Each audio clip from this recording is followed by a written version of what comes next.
I want to talk about a very, very important concept that a lot of young guys are facing when you get onto self-improvement. So you've got a friendship group right now that you think, are incredibly close to you. They're really good friends that you have experienced a lot of stuff together. Now, this video isn't exactly to those that have already improved their friendship circle. So if, for example, you've been on self-improvement for a while, you've improved yourself, you met some like good people, fair enough. If I ask you this question right now, are your friends good people? If you didn't answer immediately, then the answer's probably no, and you probably need this video. If straight away you were like, yep, like 100%, like the people I've got in my life right now are fucking amazing, 100%, like you probably don't need this video, maybe you can click off. The TLDR of this is, just because you spend time with people and you have fun with them and you have a lot of laughs with them, does not mean that they're actually your friend. And that seems so crazy because you would assume that it does. I can give you so many examples. I should just give you real examples to make it easier. But I'm actually going to tell you an example, not of me, but of a guy that I met like a while ago. And he spoke about like his old friends that he knew for a while, like in a sports club in like rugby. And that like he fell out with them all and everything, but he still was like somewhat in the friendship group, but he'd kind of like go to see them, go to the pub with them, but he didn't really like them. And it was always this thing, like every single time we'd meet, it'd be this thing of like, he'd be thinking like, yeah, I've got to drop him and everything, I've got to stop being friends with them. He wasn't able to realize, like I really tried to help him, but he wasn't able to realize that just because you share some activities with someone, just because you've went on holiday and you're all laughing and having a good time, that does not make them a good friend. You would assume that it kind of does, but like a good friend is someone who actually cares about you. And of course, most men in this modern day are so like emotionally blunt. Like they are emotional and they are weak, but they're so like bad emotional. Do you know what I mean? You'll find lots of guys who are emotional in the sense of like weakness and the sense of anger and everything. You'll very unlikely find guys who are emotional in the sense of like that they'll literally tell you that they're grateful for you, that they're so happy that they met you and stuff. Of course, if you meet a guy like that, that's somewhat of like a fucking rare guy that you want to keep in your life, who can express that openly of how much like he values you. But for this guy's scenario, he had experienced like a lot with these guys. So when you're in a sports club together, that's like a huge bonding experience, and they went on holiday and everything. But he would just tell me like the bullshit they'd say to him, that how they'd treat him and everything. It was just a bit negative, and now they don't really play the same sport, but they like just drink together and stuff. And he just wasn't able to grasp when I would tell him like, yeah, they're not your friend. I know it seems like you're all friends, but you're not. You are not friends with them. You're all friends with the same drug. So for them it was like alcohol and like partying in a sense. For you it's probably video games. The people who this video is for, the issue is that those type of people don't want to watch this video. Because I'm telling you right now that your friendship group, if you're one of those people, I'm going to assume you are if you're watching this, the people you play video games with are not your real friends. Because the way to like find this out, if this person is your real friend or not, is simply, would we continue being friends? Would we continue speaking every day if we stopped doing the drug together? Video games is a drug, don't be a pussy. So if you've got a group of video game friends and you're on Discord every day playing fucking Valorant or League of Legends or something with them, and you ask yourself this question, of course you're going to say, oh no, yes we would. I'd still join the Discord and we'd still be friends. No, you fucking wouldn't. There really is an issue with this, because your perception of your friendship is going to be very different from someone who's on the outside looking into it. And so I know for a fact that the majority of video gamers who are watching this, they've probably clicked off by now because they get offended when you mention shit against them in video games and like their friends and everything. If you, for example, were friends with them in person and you were good friends and then you started playing video games with them, they might actually continue to be your friends after you quit playing video games. But for most people, the real dynamic of exactly what happens is that, let's say you stop playing video games because you're on self-improvement, you don't want to be a loser anymore.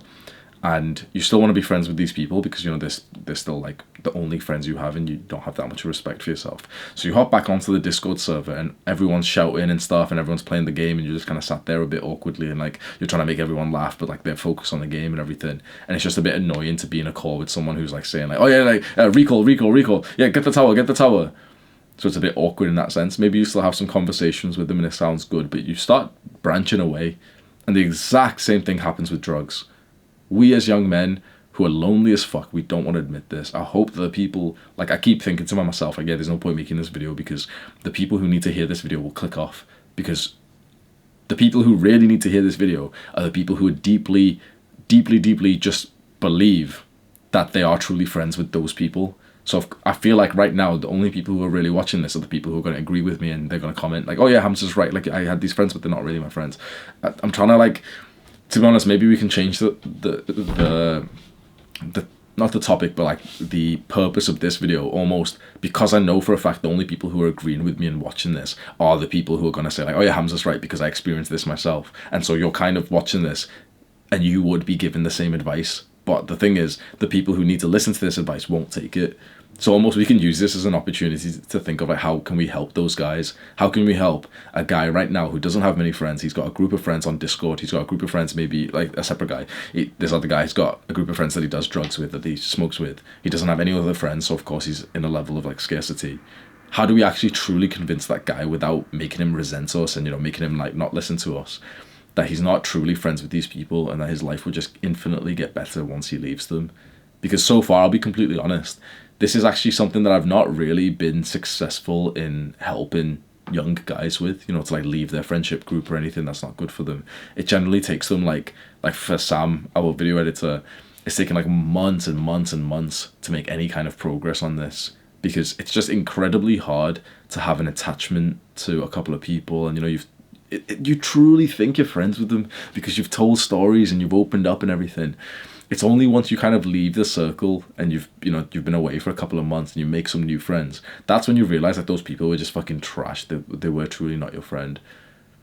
But I think it's an interesting point to make. Like, how do we actually convince that person in the middle of the fucking stoner group that these people are only your friends because you do the same drug together? You're just friends with weed, not with each other. It's the same with any kind of drug or addictive substance or, you know, like habit. So for example, I could say to girls, this is a stereotype, but I'd say to girls, like, you're not really friends with them. You just really, really like gossiping. You just really like doing something, like going out for food or drinks with them. And like, once you don't do that thing that united you guys together, usually there's no level of friendship there. Because it's actually a little bit tricky to have like a multivariant friend, like a multi-situational friend who you do different things with. So imagine you meet a guy in like the party environments, right? So you're taking drugs with them and stuff. But then this guy becomes a true friend because you also go to the gym, because you also go and like study together, and then you also make a business. You know, you've branched out into different situations. So this guy would probably be a friend, especially if like you got into like deep conversations with him. But most of us stay in pretty much the same situation. So it would be like playing video games, or, you know, just hopping on Discord calls with each other, or taking the same drugs, or going to the same sports club. And you truly think you're friends with them up until you take a big step back and you realize like life goes on. They're still taking the same drug. They're still playing the same video games. I wish that I could drill this into so many young guys who are just staying in the same friendship group, because those quotes are so true. Like, you are the middle of the 5 people you spend time with. You don't realize how much you are influenced by the people around you. And so if the people around you are doing bad habits, so will you. And you might think that you're the exemption. Every guy thinks that he's the exemption to this rule, that he can still be friends with the guys who are like doing nothing with their lives. He can still be friends with the guys who are like playing video games and stuff. You think you're the exemption, you slowly creep back into it. Of course you do. If there's a guy who parties and you don't want to party, bro, you will eventually start to. Now, of course, some dickhead's going to come in the comments and be like, oh, but I've got a guy who parties and I don't go with him. Okay, you're an exemption, congratulations. But I guarantee you're more likely to go out with that guy who parties more than if that same guy was like not a partier. Because if we're about to do something, we are way more likely to do it if there is someone we like who's also doing it. That's common sense, it's conformity. It's a level of like just pure inclusion.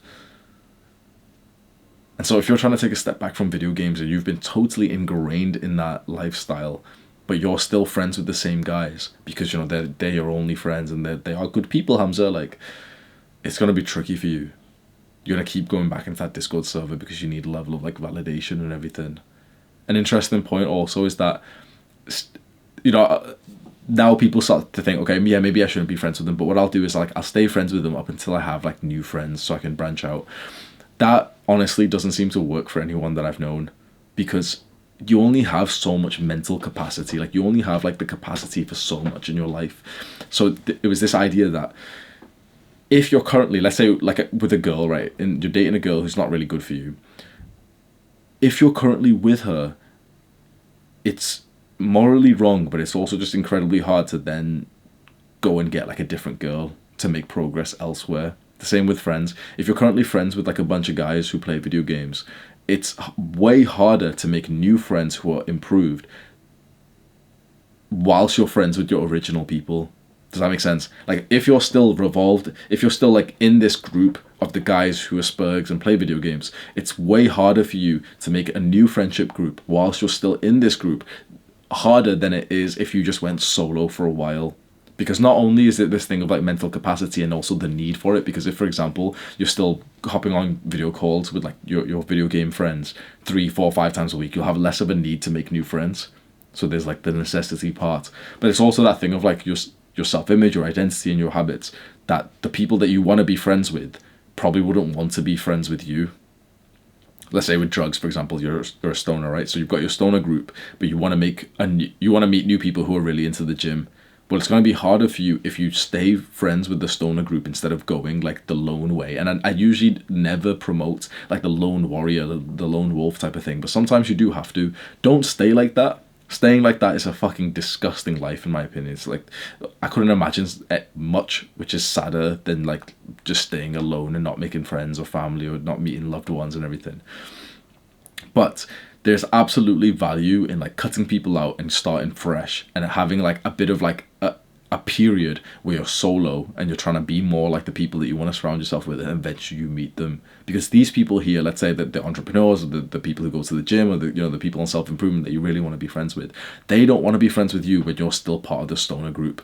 Because not only they see your friends around you, but also you're more like the stoners to be around them still. And so these guys don't want to be friends with you. But they probably may want to be friends with you if you were over here solo and actually trying to like do some things after you've cut off some previous friends, and they probably would relate to you more with that experience. We think that we can have it all, so we think that we don't need to like cut people out of our lives. We think that we can stay with the old friendship group that we have from high school. One of the most common questions, like comments that I get on my channel, is things like, "Oh, Hamza, like all my friends are Jeffries and I'm trying to help them and everything." You have my respect for trying to help your friends, 100%, bro. 100%. You should, if like they mean a lot to you, if they're true friends and everything, you should try and help them, get them onto self-improvements. And if they make progress in any way, like praise them and help them and everything. For the people that you can't help, for the people who don't even want your help, who don't want to change, you just have to decide, who are you going to prioritize? Him or yourself? Do the hard work, especially when you don't feel like it. Mwah.